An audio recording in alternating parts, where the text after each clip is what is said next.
नमस्कार किसान भाइयों, जेडी न्यूज यूट्यूब चैनल में आपका स्वागत है।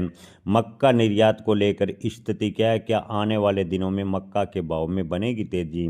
जी हाँ किसान भाइयों, मक्का निर्यात की बात करें तो इन दिनों मक्का के निर्यात में काफ़ी गिरावट आई है। भारत से प्रमुख रूप से वियतनाम, बांग्लादेश, नेपाल प्रमुख है मक्का के खरीदार बने हुए हैं। हालांकि चीन से भी थोड़ी मक्का की डिमांड निकल रही है। अंतर्राष्ट्रीय मार्केट की बात करें तो चीन, ब्राज़ील, अमेरिका के बीच में बड़ा खेल खेला जा रहा है। जी हाँ किसान भाइयों, अमेरिकी राष्ट्रपति डोनाल्ड ट्रंप की टैरिफ नीति की वजह से भारतीय मक्का के किसानों को बड़ा नुकसान उठाना पड़ा। जी हाँ किसान भाइयों, आपको बता दें कि अमेरिकी राष्ट्रपति डोनाल्ड ट्रंप ने टैरिफ का भय दिखाकर कई देशों को अपने उत्पाद निर्यात करने शुरू कर दिए और अमेरिका के दबाव में कई यूरोपीय देशों ने अमेरिका का मक्का लेना शुरू कर दिया और भारतीय किसानों को इसका बड़ा नुकसान उठाना पड़ा। अमेरिका का मक्का कई देशों में जाने की वजह से भारतीय मक्के की डिमांड घटी और भारतीय किसानों को मक्का के भाव मात्र 800 से 900 रुपये प्रति क्विंटल पर संतोष करने पड़े। हालांकि पिछले 15 दिनों की बात करें तो मक्का के भाव में हल्का फुल्का सुधार हुआ है। ज़्यादातर मंडियों में मक्का के भाव 1500 रुपये प्रति क्विंटल के आसपास चले गए। हालांकि अभी भी कुछ एक मंडियों में 1200-1300 रुपये प्रति क्विंटल मक्का के भाव बने हुए हैं।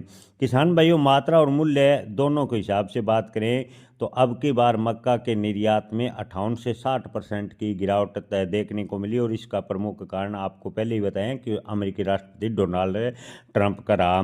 किसान भाइयों, उत्पादन की बात करें तो सरकार मोटा अनाज के उत्पादन बढ़ाने के लक्ष्य को लेकर चल रही है। किसानों ने सरकार का साथ दिया लेकिन किसानों को इसका बड़ा नुकसान उठाना पड़ा।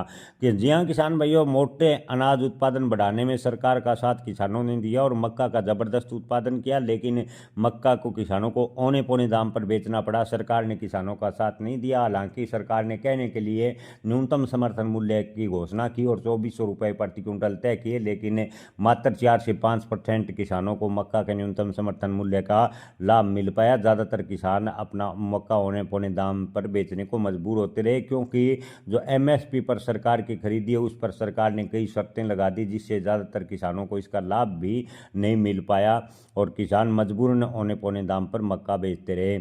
इधर आपको किसान भाइयों बता दें कि पोल्ट्री और एथनॉल उद्योग ने भी सरकार पर दबाव बनाया कि मक्का के जो कीमतें हैं वो घटाई जाए, क्योंकि उनका खर्च बढ़ रहा है। यानी उनको 1000 से, इन दोनों सेक्टरों को 1000-1200 रुपये प्रति क्विंटल भी मक्का के भाव ज़्यादा लग रहे हैं। इन उद्योगों को देखते हुए सरकार ने कोई मक्का के भाव बढ़ाने के प्रयास भी नहीं किए। हकीकत सच्चाई यही है।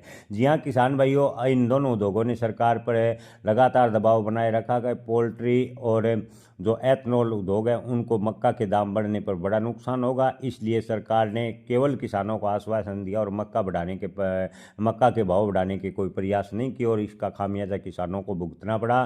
किसान भाइयों, भविष्य की बात करें तो आने वाले कुछ एक दिनों में मक्का के भाव में हल्का फुल्का सुधार लगातार बना रहेगा।